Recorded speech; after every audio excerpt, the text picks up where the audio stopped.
another type of supplemental essay that is the addenda. And Anne has mentioned the addenda a few times already, and this is something where you take matters into your own hand to some extent. So I'm going to let Anne expand upon that idea a little bit more.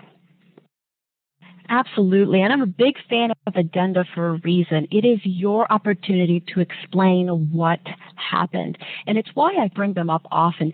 Now, I know that a lot of law school applicants can get addendum happy, if you will, and add an addendum for every single thing that's teeny tiny and negative in their application, and that's not what their purpose is. But I will tell you, their purpose is to provide the answer to the question, why?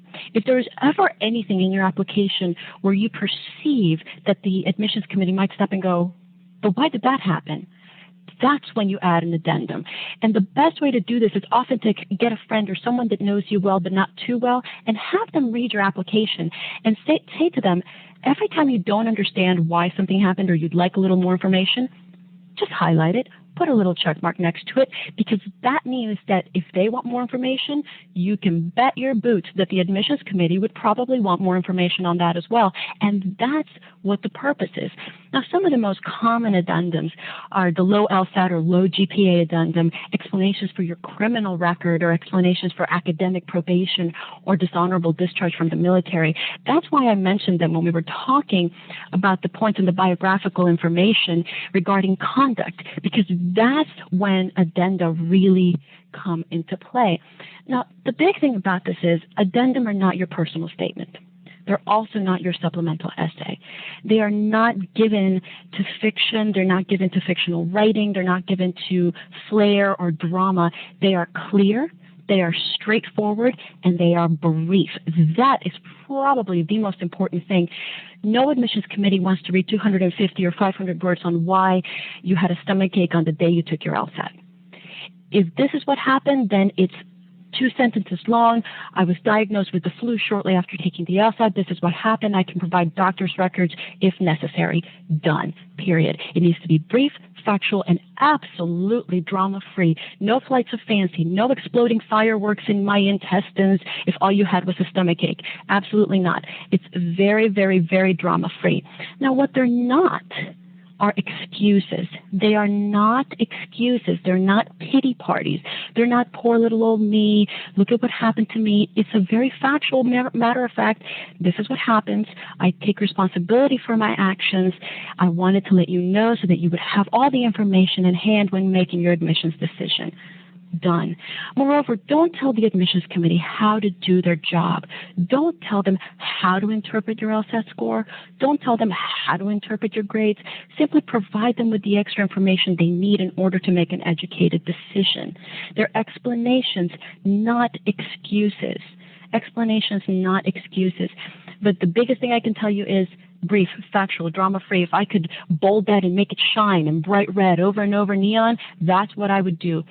Brief, factual, and drama-free.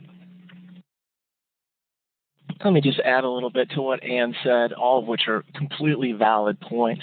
When you think about the addendum or addenda, depending upon how many you submit, be careful. You don't want to try to address every other thing out there. A lot of students don't realize that they have the option of writing one or possibly more of these. So one of the most useful things that you can do here is if you have something that's negative that you need to address, a lot of times you don't want to address it in your personal statement. There are exceptions to that rule, certainly, but a lot of times you don't want to, but you still feel like it has to be addressed. If you can't get a letter of recommendation person to address it, then you can put it into an addendum and actually talk about it there. So it's really a great place to kind of like take care of problems. But as she said, it's not a pity party. There are, there's many different things that you can talk about. Sometimes, it's going to be your LSAT score. Maybe you have a long history of doing very poorly on standardized tests, but actually excelling when it comes to schoolwork. Well, you can talk a little bit about that.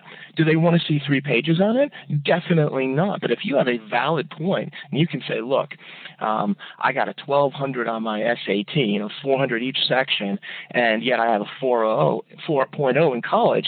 Well, obviously, that could show to them maybe you're just just not a good standardized test taker. There's something going on. And if your LSAT score isn't what you want it to be, but you feel like you could do the work in law school, that's worthwhile for them to hear. But you can't complain, you can't whine, you can't create drama about it. You simply have to be very cold and reasonable and analytical in terms of how you disclose this information and how you talk about it.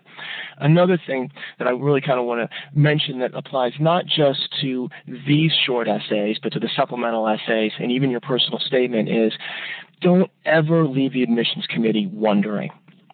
Don't leave them asking the question why or what just happened. When you are writing and you're speaking to the admissions committee, make sure that if something would or should be explained, that it is explained. This can be a great place to do that, but not everybody needs to. So this is something that, again, when we do admissions counseling, we counsel people and help them decide whether or not they should submit an essay like this.